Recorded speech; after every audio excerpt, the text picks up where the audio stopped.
mentioned, it has been up and running for about 1.5 years now.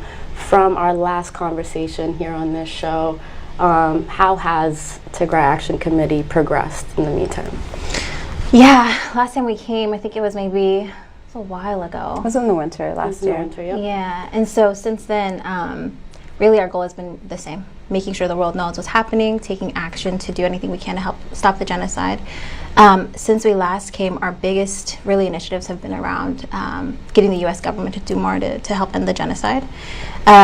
So we've met with the State Department several times, with Congress people throughout the United States, which is a lot of what we did when we first met you. But yeah, I think our biggest thing is really getting in front of decision makers to get them to do more and to take action. But we can't do it alone, and that's what we're here to talk about today. We need the help of everybody to do that with us. Anything I missed, Lavo? Yeah, I mean, Tigray Act has been doing a lot. We've been doing a lot on the legislative side and the federal side. We've, as Hawzien mentioned, constantly meet with legislators and the State Department, White House. But we also are doing a lot of humanitarian work. We have done a lot of work on the ground. We have been able to provide food, basic necessities for anyone we can in Tigray directly on the ground. And so that is something that has grown immensely since the last time we've met. I think maybe it's been about 6 months or so since the last time we were here. Yep. Yeah, and within those 6 months, we have done a lot of humanitarian aid work. And so we're not only here to speak about just our legislative stuff, we're also asking for donations because we want to continue to be able to save our people. And so we're here for that too. Absolutely. In regards to the humanitarian side, I know you guys are definitely at the forefront of the action forward part and asking our state legislators and just the international community as a whole to be more involved as opposed to just merely speaking about the conflict. What's the feedback on the humanitarian side of it, being like, is it accessible to actually reach the people that are in need? And if you can just give the audience a little background on that, because we know the blockade has been imposed for over 6 months now. So what is the difficulties behind that? Really, the blockade has been longer than that. I know we speak of the siege since the 21st or 28th, excuse me, of 2021 June, but that's not the reality. Tigray was facing a lot of issues before then. They were receiving a lot less than the rest of Ethiopia for a very long time. So although the siege and the intensity and the genocide is current, Tigray has been losing a lot for a very long time. So I just wanted to make sure that was mentioned. No, but it's incredibly difficult, right? I think that's what we've heard from our legislators. That's what we've heard from the U.S. government. That's what we know just from the ground, right? Abiy is blocking all the routes to get aid in. And so first I want to say thank you to everyone who's donated to our campaigns. We cannot do this work without you. No. But with the money that we've raised, you know, that aid is going directly to the people of Tigray, although it's been very difficult to have that happen, right? There's so many different networks we have to talk to, so many different routes we have to get in. Thankfully, like Maebel said, we've been able to find some success in getting food aid in, medicine in. We've done campaigns to get aid and medicine into Sudan, food into Mekelle, to IDP centers, but it's been extremely difficult. Right, and we know that people are dying every minute, every day, and so the longer it takes, obviously the more devastating the toll is. But we found some success, though it's been very, very difficult. And so, I'm sorry, we've mentioned this to our legislators. We've mentioned it to the State Department. Yeah, we've let them know the blockade has caused them to have such a hard time being able to let aid in. Specifically, Abiy has stopped them from letting trucks in, from letting airlines in, where we've had to go through the black market, we've had to build networks, we've had to go around them to make sure that we're able to do as much as we can on the ground. And so we've let them know, like, you know, you guys are having a hard time, and yet we were able to serve this amount of people within this amount of time frame with this amount of money. What you guys are going through, these are excuses at this point. You know, there are other ways. And so we're making sure that that's also being heard as well. That's a really great point to make, especially because of the news that we were just informed with in regards to the fuel tank. So supposedly the fuel tank was stolen, when in reality it was lent to them and they felt like they deserved it back. But aside from who stole it or if you didn't steal it, it's the fact that it was there and accessible, right? Agreed, and you say you've had difficulty and you say you haven't had enough fuel or just access to it because of the blockade. You know this blockade is going on, but what is their response to you when you say we've been able to deliver this and this and much? And then hearing that they've even had over 500,000 fuel just sitting around. what can they really say? But what do they say to you? What's the response to, we've been able to deliver this much, how have you not? I think they've been surprised when we've said that. Because, you know, we're dealing with a government. We're not dealing with just a regular, you know, there are ways for us because we're going through different options. Whereas a government is going to have to go through a lot of bureaucracy. They're going to have to go through a lot of paperwork. Right. Yes, it's a system for them. There's a lot of different levels and layers that they're going to have to talk to people. You know, it's a mess. And so it will be harder for them regardless. And I think that's why it's important that our community and people who are supporting us continue to support the smaller grassroots organizations and maybe not depend so much on these governments and NGOs to provide that kind of assistance, because they're not going to be able to. We are able to, HPN is able to, Stand With Tigray is able to. Stand With Tigray is they're creating an educational system right now, which is like incredible, you know. We are Tagaru living in the diaspora who are doing some incredible things for our people. We need our people to support us, and we need our allies to support us, and not necessarily have all of our hope and dreams and everything placed in an NGO or placed in the government or an outside source. It should be us, you know. Tagaru are going to save Tigray. That's how we've done it. That's how we'll continue to do it. And we need everybody to support us, all of us, not just Tigray Act, but all the orgs, because all of us are doing a lot of different things. So, and I guess to what you were saying, Dilly, about the fuel, regardless if the fuel was there 2 months or 1 hour, immediately it needs to be used to deliver aid, right? And so I think it was very encouraging to see the response from the Tigray government to say, you know, this is fuel that we lent months and months ago. We need this fuel back to provide the aid for our people. And so to me, that narrative is very, very important, and understanding what happened there is very, very important. But that needs to go to the people immediately, and I think that is the intention with it. So I could imagine that Tigray government's intention initially by providing them that fuel was so that they would be able to provide this aid, you know. And they did. Said that. That's what they said, and that's what they did. So for them to have it just there is, you know, it's not acceptable. You guys just had the opportunity to sit and speak with Mike Hammer, who was the new special envoy, the U.S. special envoy for the Horn of Africa. What could you tell our audience about that discussion, what it entailed? What would you be able to disperse to our crowd? Yeah, so we've had the opportunity to meet with Mike Hammer 3 times now, Tigray Action Committee, and the first time it was one-on-one, pretty much. And it was in person. You know, I think with Mike Hammer, and I think with probably any of the special envoys for the most part, their intentions are good. I think it's I think historically the other special envoys have put so much faith in Abiy, and they think, like, give him a chance. You know, he's promising that peace is going to happen, that there will be no more drone attacks, etc. I think that the State Department, I hope that they understand that they're at a point where, you know, this is all just false rhetoric and that none of these things are actually happening. That's the impression I got from Mike Hammer, that he understands more than ever that Tigray's needs need to come first in this, and that the information and the conversations that they've had with Abiy are really just talk. And you know, seeing him go to Mekelle was really encouraging. The first time that they were able to get in, meeting with the Tigray government, I think was very encouraging. But then to see immediately what the response has been, the break and cessation of hostilities, the attacks, right? And so it makes me continue to lose faith a little bit in what their power is and their ability to control the situation. Our people's lives are being used as pawns, right, in this whole thing, and it's time for the international community to do, like, by any means possible to stop what's happening. I hope we're at a point where you know, the new special envoy will do that, but history will tell you that that's not the case. But I think we're hopeful that this will change. Yeah, every time we've met with him, we've made sure that he's aware of how Tigray is being affected and how Tagaru feel in the diaspora, and not.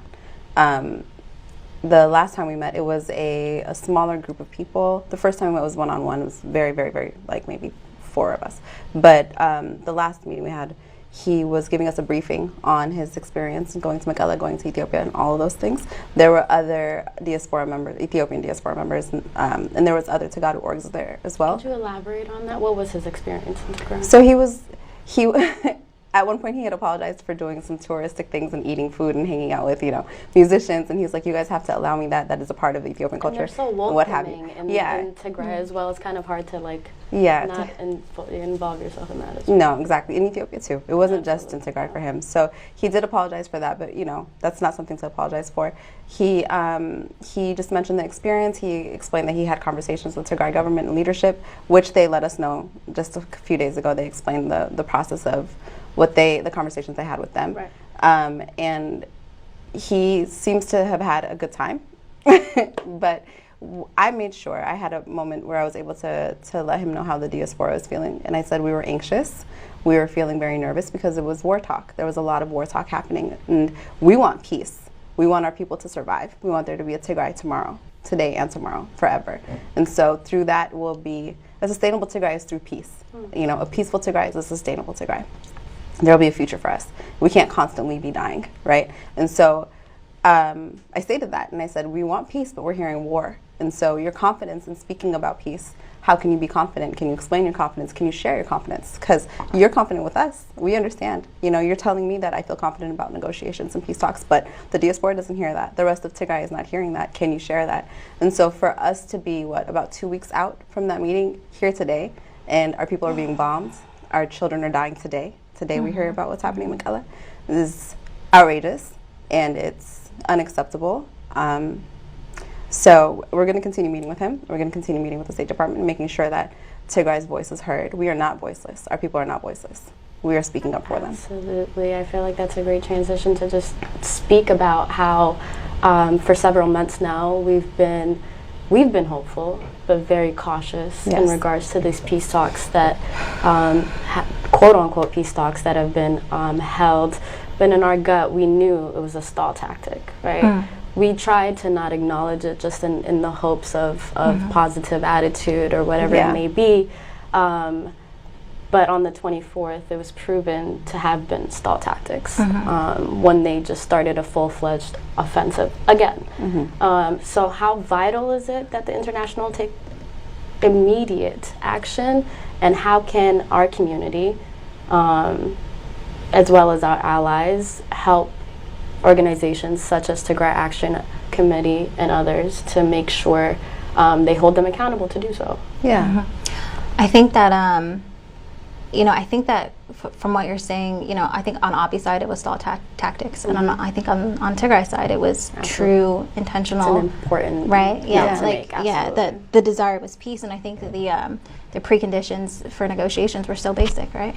Break the siege, they were open the necessities. siege, I don't even as simple as it can be, right? And so it's truly embarrassing for the international community that they didn't do more before that happened, right? Like the most basic necessities. Then we can have peace. I think it was extremely disappointing. But there is, my goal, honestly, Dilly, coming on here was to say, diaspora, it is time, right? We all were exhausted. We all were, we took a bit of a break, a lull. Maybe we thought that our efforts weren't making impact. Maybe we thought that, what is a click to tweet going to do? What is calling my representative going to do? And there's so much power in that. You asked, how do we hold these people accountable? How do we get the international community to take action immediately? It's by using our voices. It's by talking to people, talking to your Congress people, your senators, your congressmen, women, whatever it is, and telling them, my family's dying. I'm a constituent here in your city or your state. I need you to do more. They have the power. I think we forget, what can the U.S. do? What can my Republican senator in Iowa do, right? They can do so much. You can do so much by pressuring them to act. There's 2 bills right now. I know everyone's talked about them quite a bit. HR 6600. I feel like for these peace talks, several months that they've been, it took a step back. It did. The advocacy for these bills, because the energy definitely it's been disappointing. Diffused a little bit. But I feel like, again, that was behind the hopefulness of understood, it should be solved within these talks. And honestly, 2 years is a long time for us to have the same energy, right? We're going to have ups and downs in our energy, but this is a time to be back up. You know what I mean? This doesn't re-energize it. I don't know what will, especially after what we witnessed today. I think everybody should remember that the United States they should be held responsible. The West needs to be held responsible. They are taking part of this. The special envoy went and spoke to the Tigray government had contracts and negotiations and paperwork done up, written out. They've had signatures. They are part of this now. It's not an outside entity that's like just watching from afar. They've joined. They're a part of this now. Tigray has listened to multiple different governments, to different officials, to different entities, and said, okay, sure, peace sounds wonderful. We want peace for Tigray. We want our people to be safe, right? And so for Tigray to listen to the United States, to sign paperwork with the United States is officially a part of this. They have joined. They should be held responsible. How do you hold them responsible? You are a constituent, regardless of citizenship or not. If you live in a state or city, you are a constituent. You have the right to say something to a legislator. So say something. Say something now. You have that right. You know, you don't have to be a citizen. You don't have to vote. You don't have to do any of those things. You are still paying taxes when you buy something. You are still a constituent who has a lot of power. You need to hold your legislator responsible for what they're doing in Tigray too. They have joined. It's official. And for anybody listening that may ask, how do I do that? Yeah. What would that Please. Yeah. Please ask. Silly. There are, so that we have a big campaign, and it's not just Tigray Action Committee. It's really all the advocacy orgs coming together to get behind these bills. There has been a lull because we weren't sure, if Congress was going to pass it in the House. Right. Is the Senate going to pass it? But whether or not it's passed, the pressure that it applies on our representatives to do something is tremendous. Impact in its own. If it does pass, within 90 days of it passing, it requires the State Department to determine if what's happening is a genocide, right? In addition to that, there's all these other amazing things that it does. It helps create accountability for actors in it. It helps stop the fighting, has called for cessation of hostilities.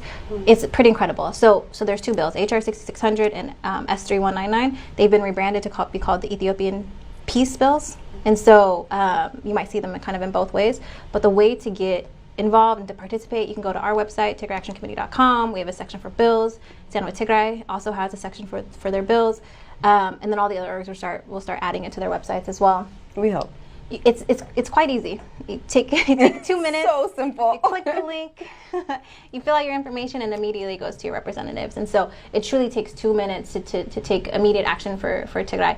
Maybe if you've done it already, do it again. Do it again. Maybe you did the different one. Maybe you did, a petition that is no longer existing. Just try, and try to submit it. But it's super, super simple, and it will make a big impact. We're doing our best to make it as simple as possible. We want everybody's involvement. If you've done it, ask your friends, ask your coworkers. It's so simple and so easy. Ask anyone. Ask a stranger. I post it on LinkedIn all the time. I ask all my friends at work to do it. This is the LinkedIn queen. Their communities. The LinkedIn queen. You know what I mean? Like, it is so important. Thank you, Maebel, for saying that. It's so important that we get it out of our community into others. Yes. Right? We how need important numbers. Is that though? How important is it to get out of this echo chamber that we've been living in for the past almost 2 years in this advocacy?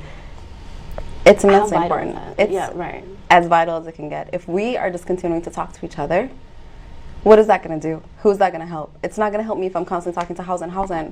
This is what's happening in Tigray. She knows. She's from Tigray. It's affecting her too. We understand. Everybody has a family member who's died of diabetes. Everyone has had a family member die of starvation. Everyone has had a family member murdered in a massacre. All of us are experiencing these together, right? And I understand that's why we are communicating with each other and starting to trauma bond with each other, because there's no one else in the world who get it.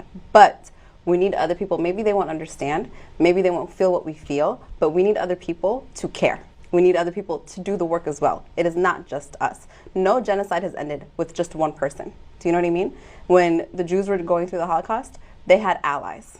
They had other people come and help them. Not save them, help them. And we need people to help us, not save us. We will save ourselves. We always do, but we need people to help us. Allies are important. Solidarity is important. The reason that it's been rebranded to the Ethiopian Peace Bill, or Ethiopia Peace Bill, is because Abiy is at war with the entire Ethiopia. Oromia is having issues. Somalia is constantly being hit. Tigray. And so, Ethiopia Peace Bill, and that's okay that it says that. I know it hurts to hear Ethiopia. It hurts to talk about other regions, but if we have friends, we have solidarity, we have other people who are not Tagaru, that means Ethiopian, that means Oromo, that means Somali, that means Afar, anybody else assign on these bills, care about these bills, that makes it easier for Tigray. We have to think about it that way. We cannot eat alone. We cannot be alone. We need other people to care just enough to do some work so that we can survive. And the North and Tigray alone can't stabilize an entire Horn of Africa. Yes, this is an entire Horn issue. Exactly. Yeah. And it's bled through to other countries within that area as well. Before we wrap up, if you guys have any final messages for the international community that may be tuned in, but most importantly, our people back home that are for sure listening to this. Start with you, Hawzien. Oh, I was hoping you start with Mom. Yeah, I'm so glad you told me.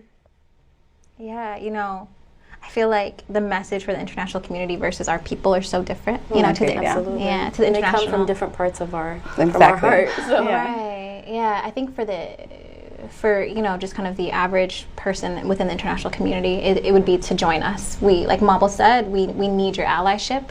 I think a lot of people, like when I see things happening in Syria and other parts of the world, I wonder what can I really do? What impact can I really have?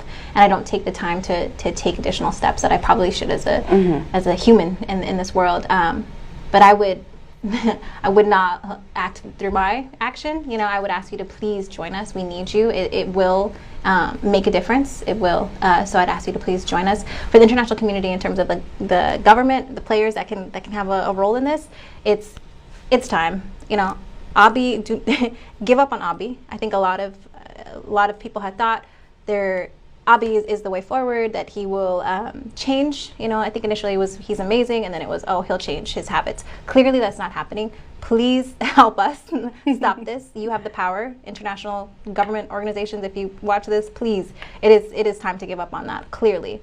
To our community, I think to the diaspora specifically, feel your feelings. I know it's really difficult to say jump in and do things when you're sad, and I understand that. I woke up this morning feeling very disheartened and emotionally pretty numb, and then I was like, I have power. Don't forget, I have power in this, and I can do something, and I would encourage you to do the same.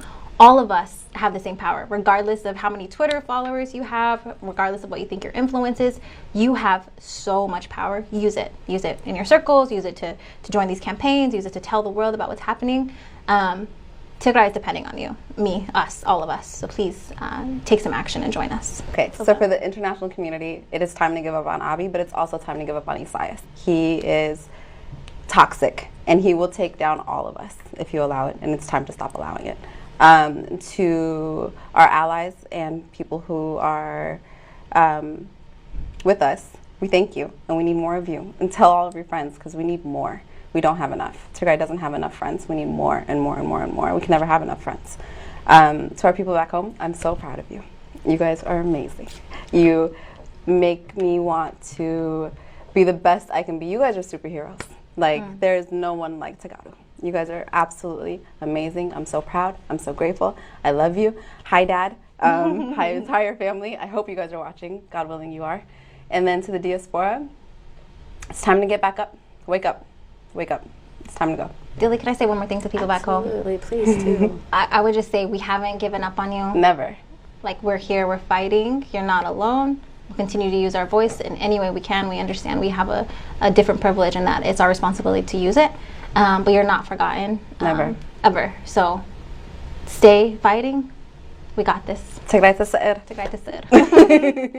Nothing more to be said, and what a beautiful way to end it. Again, thank you guys so much Thank for you, joining me in Zoe. the studio. We It's love a pleasure. you. Love you guys beyond belief. And for all of you tuned in, as if there's anything to take away from this conversation, is how necessary it is to take action immediately and hold those people accountable. And the only way we can do it is with everybody united.